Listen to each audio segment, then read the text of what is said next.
Deputy CM Jitan Ram Manjhi और मुकेश सहनी एक साथ करेंगे प्रचार।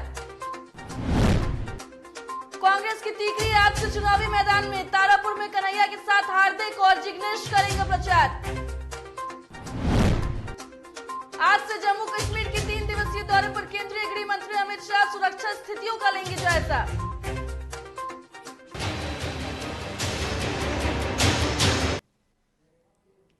नमस्कार, जीटीवी भारत में आपका स्वागत है। मैं हूं पूजा वर्मा और अब खबरें विस्तार से। विधानसभा उपचुनाव में तारापुर और कुशेश्वर स्थान विधानसभा क्षेत्र से एनडीए समर्थित जेडीयू के प्रत्याशियों के पक्ष में शनिवार को केंद्रीय मंत्री पशुपति कुमार पारस, उप मुख्यमंत्री तारकिशोर प्रसाद और पूर्व मुख्यमंत्री जीतन राम मांझी, पशु एवं मत्स्य संसाधन मंत्री मुकेश सहनी, सांसद रामनाथ ठाकुर की संयुक्त सभाएं होंगी और हेलीकॉप्टर द्वारा तारापुर विधानसभा क्षेत्र अंतर्गत संग्रामपुर प्रखंड के रानी प्रभावती उच्च विद्यालय के मैदान में, संग्रामपुर में 12:30 बजे और कुशेश्वर स्थान विधानसभा क्षेत्र के कुशेश्वर पश्चिम प्रखंड के मध्य विद्यालय के मैदान नारायणपुर में 2:30 बजे से ये नेता पहुंचेंगे और संबोधन करने वाले हैं। इसकी जानकारी जेडीयू कार्यालय सचिव संजय कुमार सिन्हा ने दी।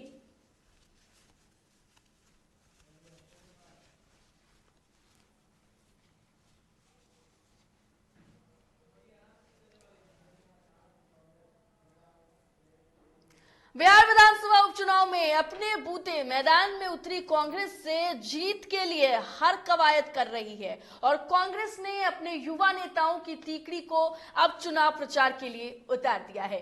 लेफ्ट छोड़कर कांग्रेस में शामिल हुई कन्हैया कुमार शुक्रवार को पटना पहुंचे और कन्हैया के साथ हार्दिक पटेल और जिग्नेश मेवानी भी पटना पहुंचे। पटना पहुंचने के बाद इन नेताओं का सदाकत आश्रम में अभिनंदन भी किया गया था, लेकिन आज से नेता तारापुर विधानसभा क्षेत्र में चुनाव प्रचार करते नजर आएंगे। कन्हैया के साथ हार्दिक और जिग्नेश दोनों आज से लेकर 25 अक्टूबर तक तारापुर में कैंप करेंगे। इस दौरान चुनावी माहौल कांग्रेस के पक्ष में करने के लिए उनकी तरफ से हर कोशिश की जाएगी। तारापुर विधानसभा सीट से कांग्रेस उम्मीदवार राजेश मिश्रा के पक्ष में इन तीनों नेताओं का प्रचार अभियान आज से शुरू हो रहा है। विधानसभा उपचुनाव में आरजेडी और कांग्रेस का गठबंधन टूट चुका है और आरजेडी के सामने कांग्रेस ने तारापुर और कुशेश्वर स्थान दोनों सीटों पर अपने उम्मीदवार उतारे हैं। तारापुर में ये नेता 23 अक्टूबर यानी कि आज से लेकर 25 अक्टूबर तक पार्टी प्रत्याशी राजेश मिश्रा के पक्ष में चुनावी जमीन तैयार करेंगे और इसके बाद 26 से 28 अक्टूबर तक ये नेता कुशेश्वर स्थान में रहेंगे, जहां वे अतिरेक कुमार के लिए जनता से वोट की अपील करेंगे।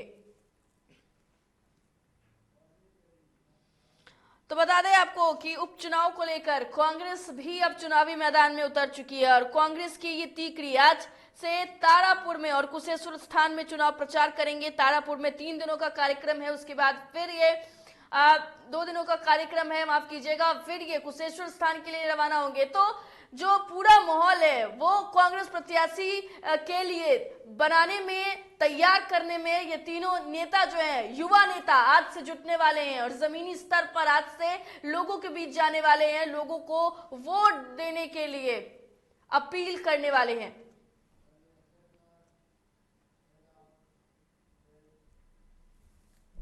बिहार में विधानसभा की 2 सीटों पर उपचुनाव से पहले सियासी लड़ाई जारी है। कांग्रेस का लोकसभा चुनाव को लेकर बड़ा बयान सामने आया। इस बयान से अब साफ हो चुका है कि महागठबंधन बिहार में टूटने वाला है और टिकने वाला नहीं है। कांग्रेस प्रभारी भक्तचरण दास ने बिहार के 40 सीटों पर अकेले चुनाव लड़ने का दावा कर दिया है, जिससे अब राजद की टेंशन बढ़ गई है।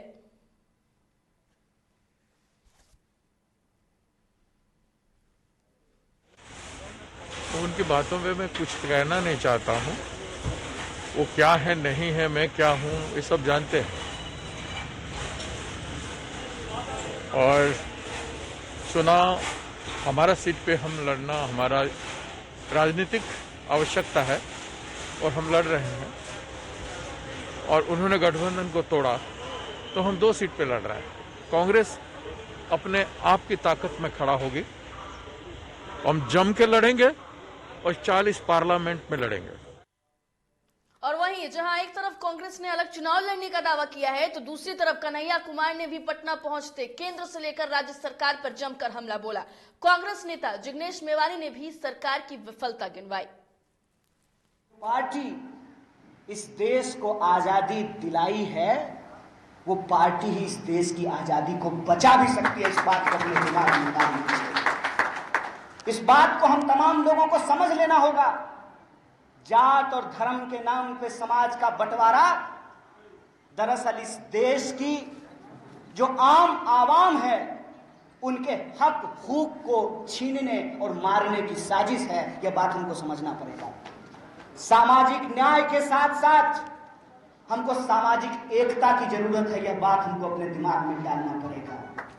और बिहार में रहने वाले 12 करोड़ से ज्यादा लोग, चाहे वो तिलक लगाते हो या टोपी पहनते हो, चाहे वो मंदिर जाते हो या मस्जिद जाते हो, चाहे वो खेत में काम करते हो या फैक्ट्रियों में काम करते हो, चाहे वो बिहार में रहते हो या बिहार के बाहर रहते हो, वो तमाम जो बिहार के लोग हैं उनके रोजी रोटी, कपड़ा, मकान, शिक्षा, स्वास्थ्य, सड़क, बिजली, पानी और आत्मसम्मान की लड़ाई कांग्रेस पार्टी लड़ेगी। इसी संकल्प के साथ इस मंच पे आप तमाम लोगों के साथ इस परिवार में सम्मिलित। पहली बार शायद इतिहास में ऐसा हुआ, समाजवाद के बजाय मोदी और अमित शाह आरएसएस और भाजपा की राजनीति के चलते पूंजीवाद पूरी नंगई के साथ आगे बढ़ रहा है। इस देश पे यदि सपना समाजवाद का हो तो इसके केंद्र में दलित और आदिवासी होगा, पिछड़े और अति पिछड़े होंगे, माइनॉरिटीज होंगे, किसान होगा, मजदूर होगा, वो तमाम बहनें होगी जो अपना खून और पसीना बहा रही। बल्कि आज मोदी जी के शासन के चलते इसके केंद्र में अडानी और अंबानी आ चुके हैं। एक तरफ हजारों लाखों वो निर्माण मजदूर हैं जो अपने खून और पसीने से अहमदाबाद और पटना की सड़कों को चकाचक करते हैं, और दूसरी तरफ वो मुकेश अंबानी है जो एक आदमी 27 माल की। बेतिया के लोरिया प्रखंड के किसान भवन में एचपीसीएल बायोफ्यूल्स लिमिटेड द्वारा मुख्यमंत्री गन्ना विकास योजना 2021 और 22 के अंतर्गत एक दिवसीय गन्ना कृषि प्रशिक्षण कार्यक्रम आयोजित किया गया। कार्यक्रम में मुख्य अतिथि सूबे के गन्ना मंत्री प्रमोद कुमार उपस्थित रहे। एचपीसीएल के मुख्य कार्यपालक पदाधिकारी प्रणय कुमार और महाप्रबंधक अजय पवार ने संयुक्त रूप से अतिथियों को सम्मानित किया। वहीं मौके पर गन्ना मंत्री प्रमोद कुमार ने कहा है कि किसान ही देश के रीढ़ होते हैं। किसानों के आर्थिक हालात सुधरेंगे तो देश की आर्थिक स्थिति मजबूत होगी।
दरभंगा के कुशेश्वर स्थान विधानसभा उपचुनाव का प्रचार करने दरभंगा पहुंचे तेजस्वी यादव से मिलकर उनके लिए मंत्री बनने की दुआ करने बिरौल से चंपा किन्नर आई थी, लेकिन यहां चंपा किन्नर को निराशा हाथ लगी। तेजस्वी उनसे नहीं मिले। उल्टे एक राजद कार्यकर्ता ने चंपा को 200 रुपए थमाकर तेजस्वी की गाड़ी के सामने से उसे हटा दिया, जिसके बाद निराशा के बाद चंपा ने तेजस्वी को घमंडी बताया।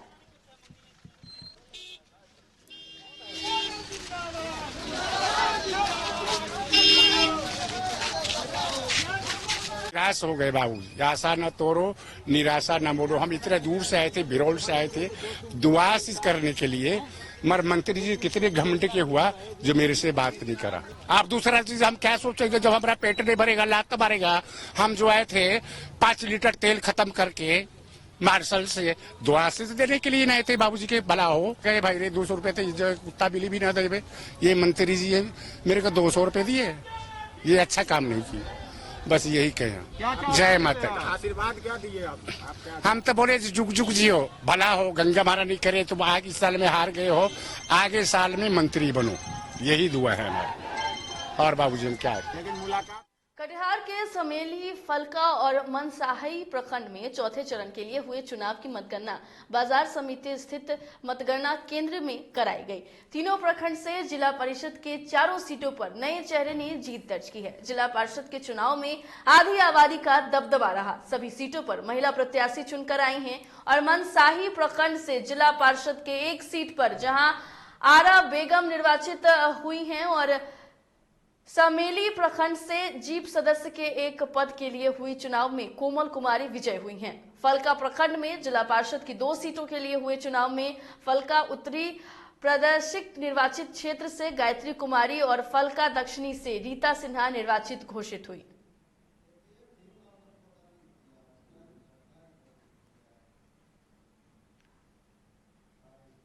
सबसे पहले मैं मलहरिया पंचायत के जनता को हार्दिक दिल से धन्यवाद देना चाहता हूं। ये हमारी जीत नहीं है, हमारे कार्यकर्ताओं को जीत है। जनता का जो कठिनाई है वो पूरा करेंगे। इसका मतलब काम जो रुका हुआ है, विकास अभी अधूरा है, मेरे पंचायत का विकास को पूरा करेंगे। मलहरिया पंचायत के तमाम जनता को तहे दिल से धन्यवाद।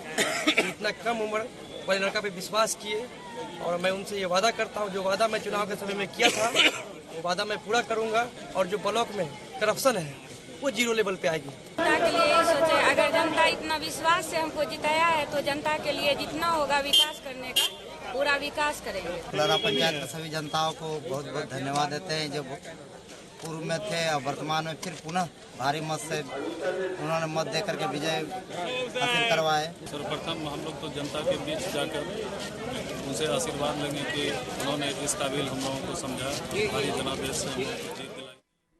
बक्सर के इटारी प्रखंड के पंचायत चुनाव के परिणाम आ चुके हैं और मतगणना के बाद जो स्थिति बनी है उसके अनुसार परिवर्तन की लहर चौथे चरण में भी कायम है। 15 पंचायतों में से 12 पंचायतों में बदलाव हुआ है और जानकारी के अनुसार केवल 3 पुराने मुखिया ही अपनी कुर्सी को बचा पाए हैं, जिनमें उनवास और इटारी शामिल हैं। साथ ही चिल्हर के मुखिया पुत्र भी पिता की विरासत बचाने में कामयाब रहे।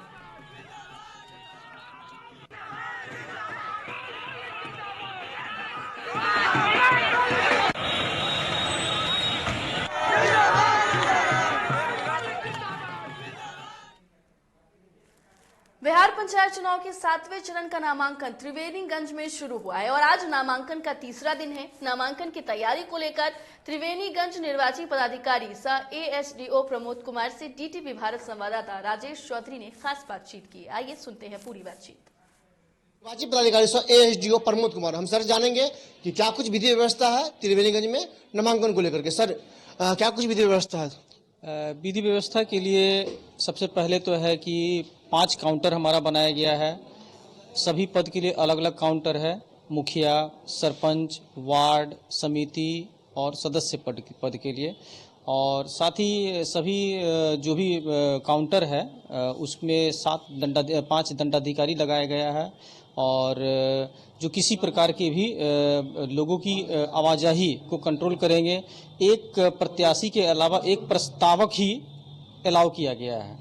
जितनी कम भीड़ होगी या जितनी कम लोगों का आवाजाही होगी उतनी ही हमें काम करने में सुविधा होगी। सर आदर्श आचार संहिता लागू है, इसको लेकर के क्या कुछ कहेंगे? किस तरह की आदर्श आचार संहिता पालन करवाने के लिए प्रशासन कितना मुस्तैद है? MCC आदर्श आचार संहिता के लिए जो टीम हमारी बनाई गई है वो विशेष रूप से उन्हें ये देखना है कि जब तक किसी प्रत्याशी को सिंबल अलॉट नहीं हो जाती है, अर्थात कि जब तक वे हमारा कैंडिडेचर प्राप्त नहीं करते हैं तब तक वे किसी प्रकार की भी पोस्टर, बैनर या प्रचार नहीं करें और जो भी प्रचार करना है उन्हें अनुमति लेके करना है। अगर इसका जो पालन नहीं करते हैं तो उन पर MCC वायलेंस का हमारी कार्रवाई की जाएगी। बिहार पंचायत चुनाव के 8वें चरण के चुनाव को लेकर गायघाट में नामांकन के दूसरे दिन विभिन्न पदों के लिए प्रत्याशियों ने नामांकन पर्चा दाखिल किया। वहीं गायघाट क्षेत्र संख्या 11 से महमदपुर सुरा पंचायत की मुखिया उम्मीदवार सुनीता देवी ने अपना नामांकन पत्र दाखिल कर क्षेत्र की जनता से एक बार फिर मौका देने की अपील की। देखिए, हम तो ऐसे भी समाज सेवी हैं। आप मान के चलिए कि 15 साल से लोगों का सेवा करते आ रहे हैं। हमारा पहला मुद्दा है इंदिरा आवास में भ्रष्टाचार मुक्त पंचायत, शौचालय में भ्रष्टाचार मुक्त पंचायत, मनरेगा में भ्रष्टाचार मुक्त पंचायत और वृद्धावस्था पेंशन में भ्रष्टाचार मुक्त पंचायत और राशन कार्ड जो बनाने में दलाली किया जाता है वो भ्रष्टाचार मुक्त पंचायत मोहम्मदपुर सूरा को हम बनाने की ठानते हैं। अगर जनता मालिक का आशीर्वाद अगर मिला तो हम भ्रष्टाचार मुक्त पंचायत और प्रखंड में भी जो भ्रष्टाचार है उस पर भी हम लड़ाई लड़ते रहे हैं और लड़ते रहेंगे। जिले के कुख्यात अपराधी संतोष पासवान को पुलिस ने गिरफ्तार कर लिया है। इसके खिलाफ पूर्व में बैंक लूट, हत्या और केंद्रीय जेल से भागने जैसे संगीन मामले दर्ज हैं। प्रेस कॉन्फ्रेंस के दौरान यह जानकारी सदर एसडीपीओ गोरखराम ने दी है और मुफस्सिल थाना चौसा में मीडिया के साथ बातचीत के दौरान उन्होंने चौंकाने वाला खुलासा भी किया है। यह पंचायत चुनाव में कुछ बड़ा करने की योजना बना रहा था। पासवान साकिब महदा के रहने वाले हैं जो हत्या, लूट, डकैती, महदा बैंक डकैती सहित अन्य कांडों में फिरार थे। उसके गिरफ्तारी के लिए पुलिस अधीक्षक बक्सर के निर्देश में मेरे नेतृत्व में थानाध्यक्ष मुफस्सिल और डीआई का टीम गठित किया गया था और टीम द्वारा लगातार छापामारी किया जा रहा था। इसी क्रम में कल 20/10 को सूचना मिली, जिस आधार पर महदा और बोक्सा पथ पर संतोष पासवान और उसके दो सहयोगी को, जिसका नाम है विशाल कुमार जो बस्सी कला दिनारा के रहने वाले हैं, अक्षय कुमार पासवान जो दादरा भगवानपुर के रहने वाले, उनको गिरफ्तार किया गया था। उनके पास से 2 देसी पिस्तौल, 315 का 6 गोली, 4 मोबाइल और 5 किलो गांजा और 1 मोटरसाइकिल। पटना के बुद्धा कॉलोनी थाना क्षेत्र के नाली में युवक का तैरता हुआ शव बरामद हुआ। वहीं शव की पहचान गया जिले के लाव गांव के शख्स के रूप में हुई है। फिलहाल पुलिस मौत के कारणों का पता लगाने में जुटी है।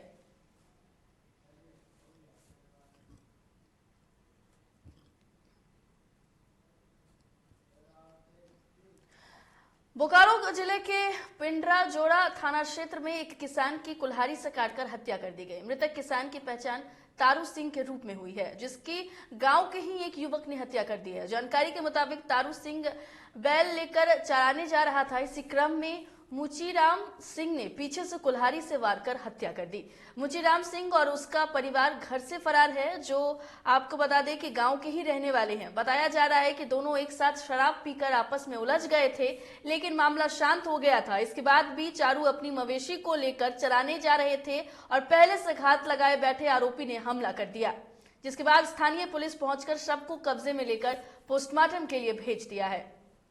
6:30 बजे 7 बजे की घटना जो बता रहे हैं, तो इसमें रोज की तरह ये लोग मवेशी लेकर के तालाब की ओर जाते थे। तो उसी में तारू सिंह और ये मुचीराम सिंह जा रहे थे, तो उसी में तारू सिंह को टांगे से पीछे से।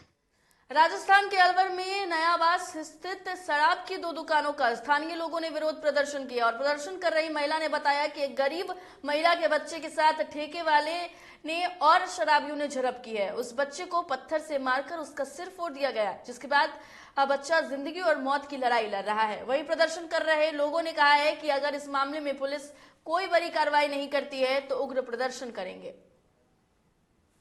कि हमारे गरीब लेडीज है, उसके बच्चे के जो है ना ठेके वालों ने और शराबियों ने मिल करके है ना ऐसा पत्थर मारा है कि उसके 3 नसें फट गई हैं सिर की चोट से, और वो जिंदगी और मौत के बीच में जूझ रहा है। और ठेके वालों को कोई चिंता नहीं है। हमने कल भी रोड जाम किया था, कल आए थे, कल झूठा आश्वासन हमको दे करके चले गए आबकारी वाले, उन्होंने कुछ नहीं किया। और ये जो दोनों ठेके हैं ये इसमें मंदिर के 100 मीटर के दायरे में आ रहे हैं जब भी ठेके बंद। आगरा में शमशाबाद पुलिस शराब कांड से दर्जनों मौत से अब तक सबक नहीं ले पाई है। अब खेतों में ड्रामों में भरी कच्ची लहन शराब के वीडियो वायरल हो रहे हैं। यह वीडियो शमशाबाद क्षेत्र के कंस ऊंचे टीले के खेतों के बताए जा रहे हैं। हाल ही में आपको बता दें कि क्षेत्र में जहरीले शराब पीने से कई लोगों की मौत हुई थी, जिसमें आगरा एसएसपी ने एक इंस्पेक्टर और इंचार्ज समेत 20 सिपाही को सस्पेंड किया था। और पुलिस द्वारा सख्त कार्रवाई के बाद भी शराब माफियाओं के हौसले बुलंद हैं।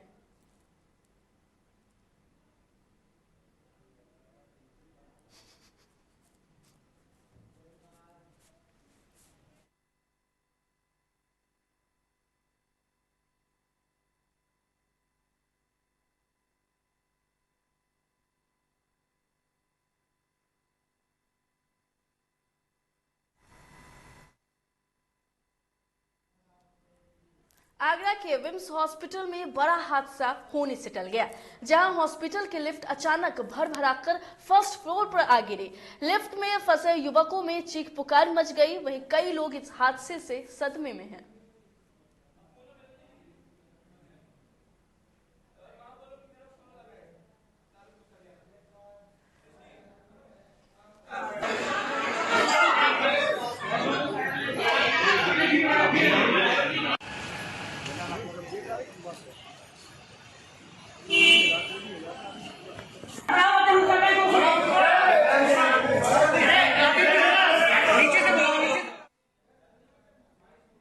उत्तर प्रदेश चुनाव के लिए कांग्रेस पार्टी 23 अक्टूबर से प्रतिज्ञा यात्रा शुरू करने जा रही है। आज से बाराबांकी में प्रभारी प्रियंका गांधी प्रतिज्ञा यात्रा को हरी झंडी दिखाकर बाराबंकी में प्रियंका गांधी प्रतिज्ञा यात्रा को हरी झंडी दिखाकर रवाना करेंगी और बाराबंकी में यात्रा को रवाना करने से पहले प्रियंका गांधी शिक्षा और नौकरियों में महिला आरक्षण, महिलाओं के लिए मुफ्त शिक्षा, किसान की कर्ज माफी और बिजली के दर आधे करने जैसे ऐलान कर सकती है। प्रियंका गांधी ऐलान कर चुकी हैं कि कांग्रेस यूपी में 40% टिकट महिलाओं को देगी और इसके अलावा छात्राओं को मोबाइल और स्कूटी देने का भी वादा किया गया है। प्रतिज्ञा यात्रा के तहत यूपी के 4 इलाकों में 12,000 किलोमीटर की यात्रा निकालने की योजना है और 31 अक्टूबर को गोरखपुर में प्रियंका गांधी की बड़ी रैली करने की तैयारी चल रही है। इस वजह से फिलहाल 3 यात्राओं का कार्यक्रम तैयार किया गया है और आपको बता दें कि 23 अक्टूबर से 1 नवंबर तक ये यात्रा चलने वाली है। पूर्वी यूपी में यात्रा गोरखपुर रैली के बाद निकाली जाएगी। इस यात्रा के जरिए कांग्रेस अपने बड़े वादों को लोगों के बीच लेकर जाएगी, जिसे प्रतिज्ञा का नाम दिया गया है।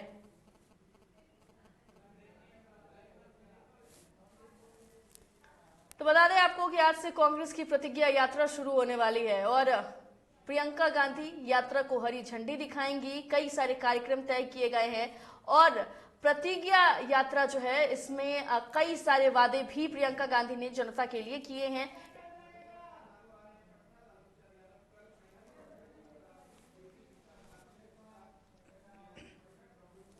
केंद्रीय गृह मंत्री अमित शाह 23 अक्टूबर से 3 दिनों के लिए जम्मू कश्मीर दौरे पर जाएंगे, यानी कि आज से उनका ये दौरा शुरू हो रहा है। वे श्रीनगर में सुरक्षा समीक्षा बैठक की अध्यक्षता कर जम्मू कश्मीर यूथ क्लब के लोगों से मुलाकात करेंगे और संयुक्त अरब अमीरात में श्रीनगर और शारजहां के बीच पहली अंतर्राष्ट्रीय उड़ान का भी उद्घाटन करेंगे।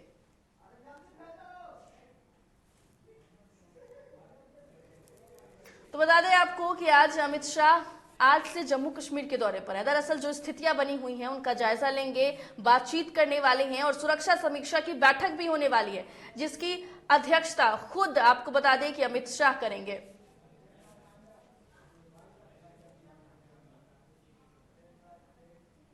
फिलहाल इस बुलेटिन में इतना ही। देश और दुनिया की तमाम खबरों के लिए देखते रहिए DTV भारत। मुझे दीजिए इजाजत। नमस्कार।